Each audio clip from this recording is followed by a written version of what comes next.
Man, I need to be on Everyday Struggle because half of the stuff that they were saying, I said like 4 days ago. Complex, cut the fucking check. Roll down my window pane. Tell me who you are. Notice we're not the same, but I need you.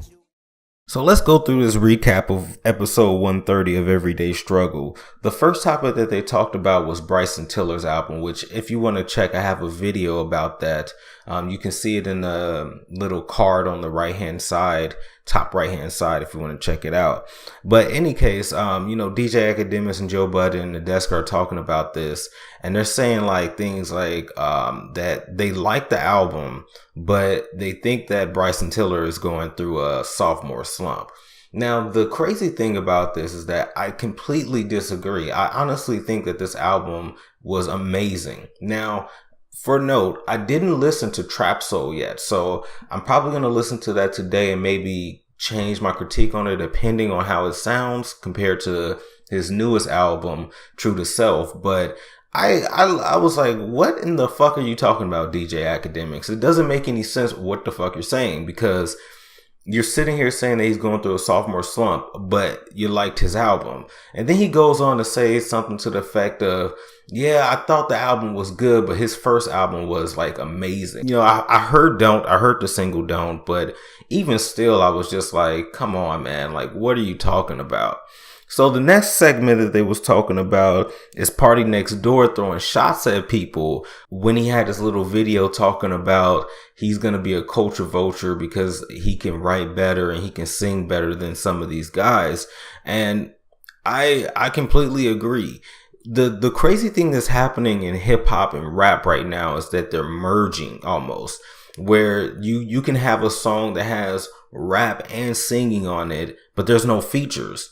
And this is really what I call like the Drake effect, because Drake is the one who popularized it, even though I still feel that T-Pain was the one who founded it. T-Pain is like a GOAT. I don't want to hear what nobody else says, because T-Pain created like 3 different lanes. He created a lane for Future, he created a lane for Drake, and he really repopularized auto-tune. So when people say, oh, I don't know about T-Pain, I'm like, you don't know hip hop, because T-Pain was, like I said, he created like 3 lanes that still exist today.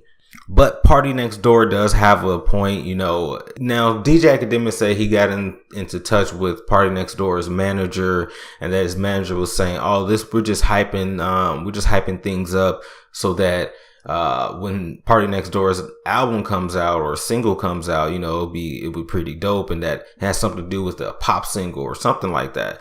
And I'm just like, that's all cool and dandy, but it's kind of weird that he used the term culture vulture, considering that particular term or phrase is normally associated with Drake, who he has written for, who he has who's pretty much made songs, who pretty much gave songs to Drake. So I thought that was really weird how he was saying that.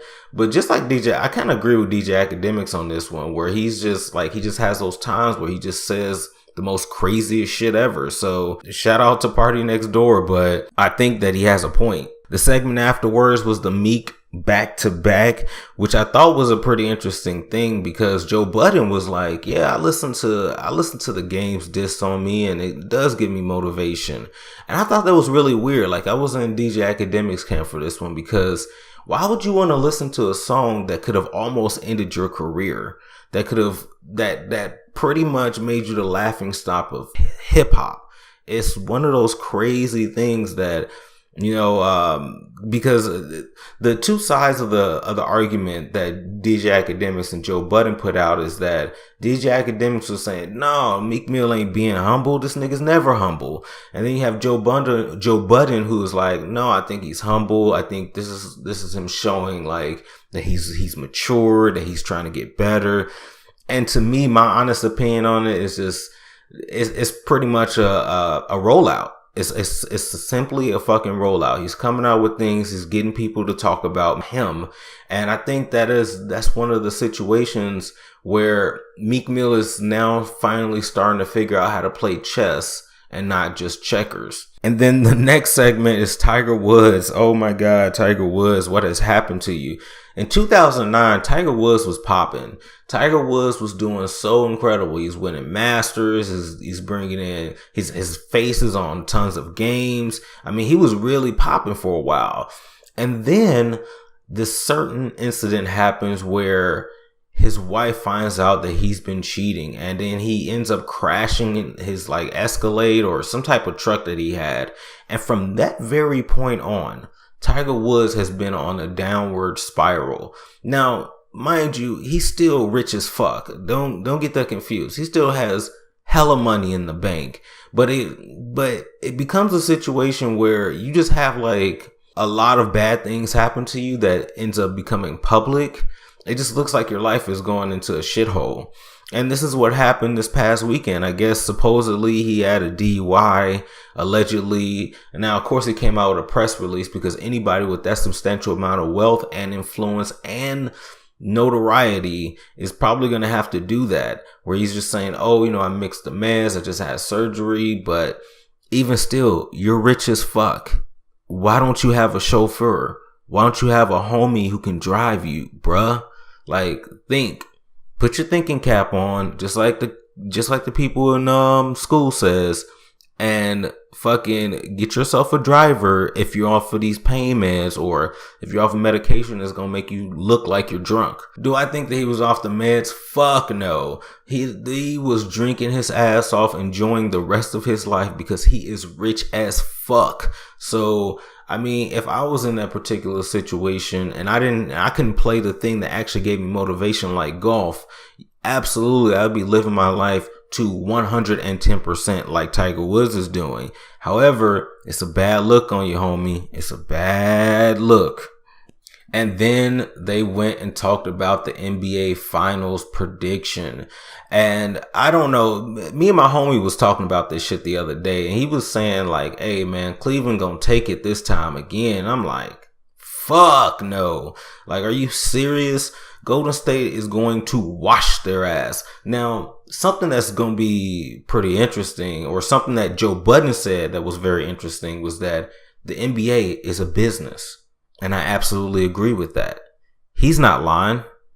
So that's why he was like, oh, you already know that the finals is going to game 7. That's exactly what I told my homie like a week ago. I was like, bruh, it's a business. The finals always going to go to game 7 because they need to make that guap. So best believe that it's going to go to game 7, right? And Golden State is going to be going for the win. Now, personally, I understand what Joe Budden is saying, but I'm going to take a leap of faith. I'm going to say that Golden State can get it done in 6 games. But like I said, the NBA is a business. We'll see how that goes. That's my bold prediction of the day. And then speaking of the NBA, they showed these for their quick hits segment. They was talking about how they were showing like a couple of videos of Ayesha Curry rapping. And fuck what DJ Academics and Joe Budden is saying, because that shit was absolute trash. You talking about cringeworthy? That I don't want to hear somebody's wife, who is a chef, I guess, talk about fucking or rap about fucking food. I'm not trying to hear that. I'm not fat. I don't want to hear that. And then use the back-to-back flow, which is played the fuck out. Come on. Like, you're not anywhere near the culture to be able to do that. So I really wasn't feeling that. And then the video of like LeBron just doing this little jive. That was cool. I thought that was legit. So, hey, let me know what you guys thought about the episode. Let me know if I missed anything. Hey, even if you want to subscribe, that'll be fucking dope. But as always, I will see you soon. Yeah, bitch.